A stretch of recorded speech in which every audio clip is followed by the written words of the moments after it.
अगर आप लोग भी मज़ेदार से किस्म का मिंट मार्गरीटा और लेमन सोडा पीना चाहते हैं तो मैंने आपके लिए कमर्शियल मार्केट में मौजूद एक ऐसी जगह ढूंढी है जहां पर बहुत ही कम रेट्स में बहुत ही मज़ेदार किस्म का आपको मिंट मार्गरीटा और लेमन सोडा दिया जाता है। सिर्फ यही नहीं, इसके अलावा इनके पास चना चाट, दही बल्ले, समोसा चाट, फ्रूट चाट, क्रीम चाट और भी बहुत सी चीज़ें मौजूद हैं जिनके रेट्स बहुत ही मुनासिब हैं। अगर तो इस गर्मी के मौसम में आप लोग भी ऐसे मज़ेदार सा ड्रिंक एंजॉय करना चाहते हैं तो पहुंच जाएं इस स्टॉल पर।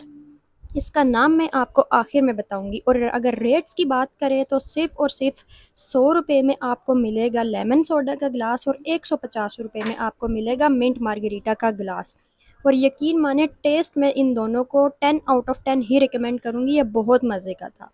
अगर आप लोग भी पीना चाहते हैं तो पहुंच जाएं सदाबहार मिंट मार्गरीटा और लेमन सोडा, जो कि लोकेटेड है शाहीन के ओपोजिट।